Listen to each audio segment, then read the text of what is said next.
Hai semuanya, ketemu lagi bareng Mihu di sini. Oh iya, kali ini Mihu akan membawakan alur cerita dari film Donghua yang berjudul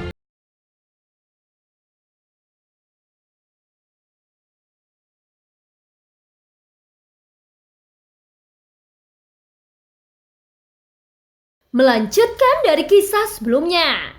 Xiaoyan tidak peduli dengan perubahan baju besi dewa yang ada di tubuhnya untuk pertama kalinya. Tetapi melihat sekeliling, seolah-olah dia sedang mencari sesuatu. Dan setelah beberapa saat dia menunjukkan ekspresi kecewa. Kenapa? Kenapa tidak ada yang tersisa? Ucap Xiaoyan dengan kesal. Pada saat ini tidak jauh Tai Jing, Yu King, Senju, dan Yuto memandang Xiaoyan dengan tatapan aneh. Seolah-olah Xiaoyan sedang mencari sesuatu. Mereka tidak tahu apa yang dia cari. Setelah beberapa saat, mereka mendengar Xiaoyan mengatakan bahwa mereka harus mencari cincin penyimpanan. Mendengar kata-kata Xiaoyan, bahkan Tai Jing dan Yu King harus mencari. Dua pria Taisu telah jatuh di sini. Dan yang membuat mereka berempat menarik nafas adalah baju besi dewa yang ada di tubuh Xiaoyan.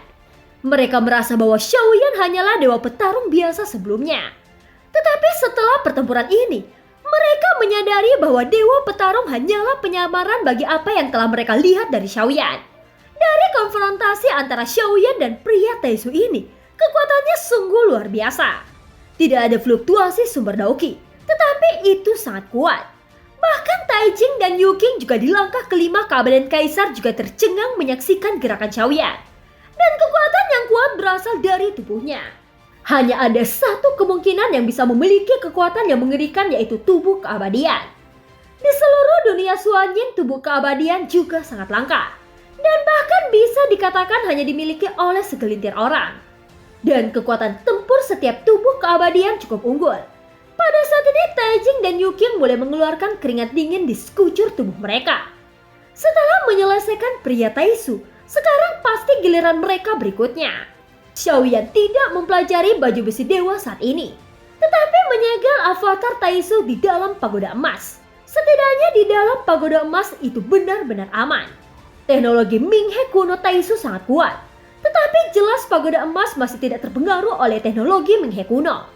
Setelah menyegel avatar Taisu di dalam pagoda emas, Xiaoyan tidak khawatir. Melihat tidak ada peningkatan pada baju besi dewa di tubuhnya, Xiaoyan tidak menyerah saat ini. Begitu tubuhnya bergerak, dia menyapu ke arah sebelumnya.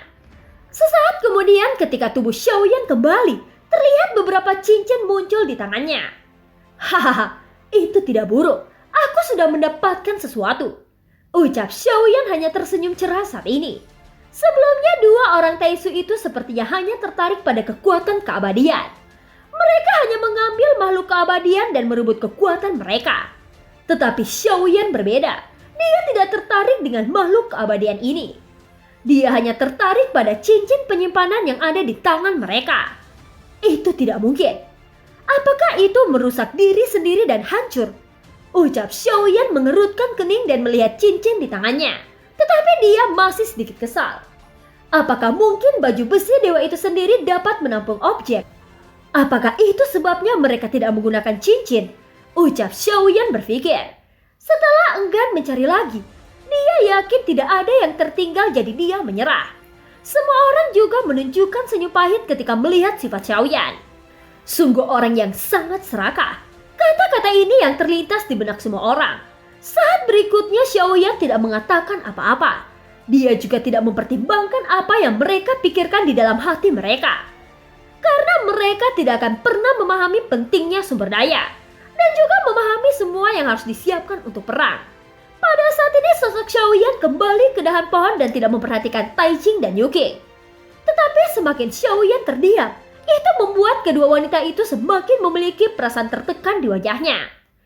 Adapun Senju, dia sepertinya tidak takut. Karena dia siap secara psikologis ketika dia memanggil nama kedua wanita itu. Tetapi Xiaoyan tidak memperhatikan mereka semua.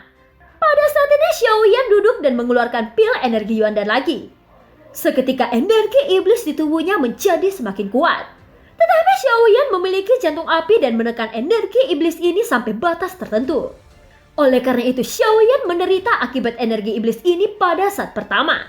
Bagaimanapun tubuhnya sudah sangat kuat. Lebih baik membuatnya lebih kuat. Masih ada 30 juta terakhir yang tersisa. Jika itu bisa menembus menjadi 600 juta, maka aku akan menjadi dewa bintang 9. Ucap Xiaoyan bergumam di dalam hatinya. Pada saat ini lebih dari selusin pil energi Yuandan pecah di tubuhnya. Dan bintang-bintang di lautan meridiannya mengembun dengan cepat. Pada saat ini mata keempat orang itu bahkan lebih aneh. Dan mereka semua saling memandang. Mereka tidak tahu lagi apakah kekuatan Xiaoyan yang sebenarnya adalah dewa pertempuran biasa. Atau bahkan seorang keabadian.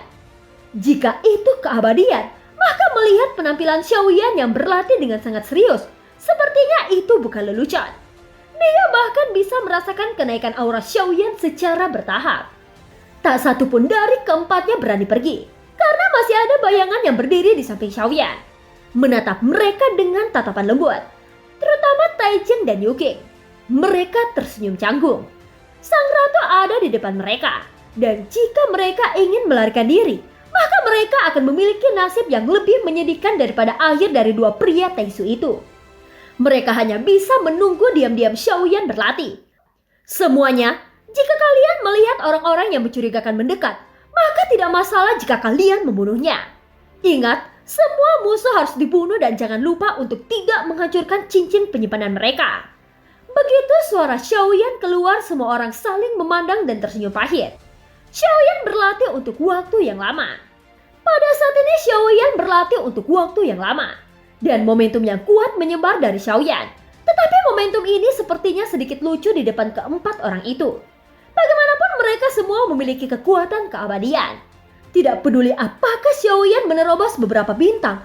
Dia hanyalah dewa petarung biasa dan kekuatannya jauh di bawah mereka. Pada saat berikutnya keempat orang itu harus mendengarkan Xiaoyan. Dan memang ada orang-orang yang mendekat ke sini. Semua berkelompok melawan satu sama lain.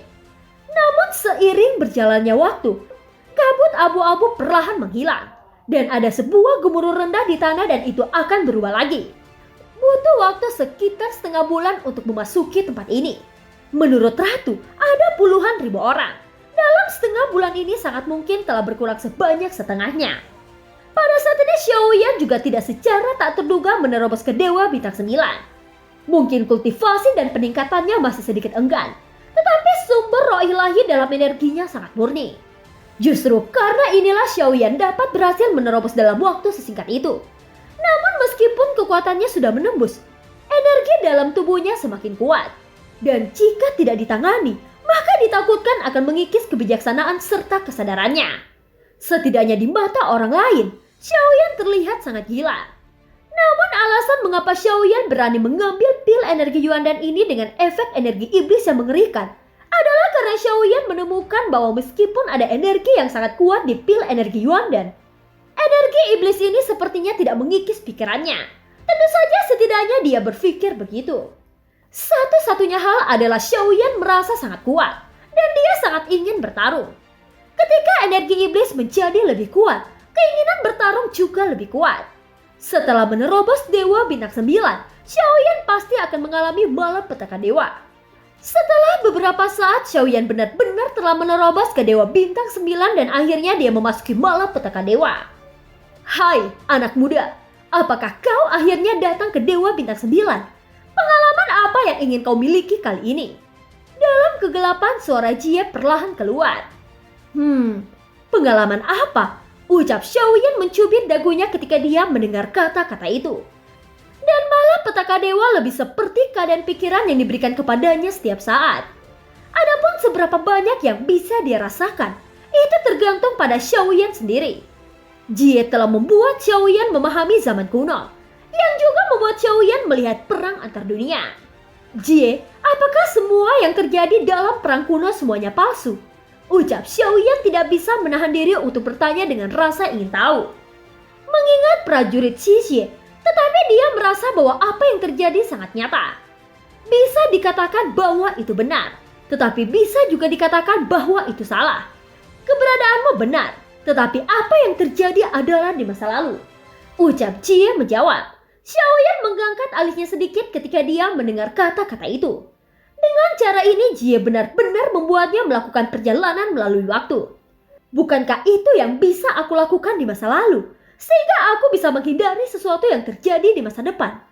Ucap Xiaoyan bertanya. Jika kau menemukan titik kunci dari suatu peristiwa, kau mungkin dapat mengetahui atau mempersiapkan terlebih dahulu.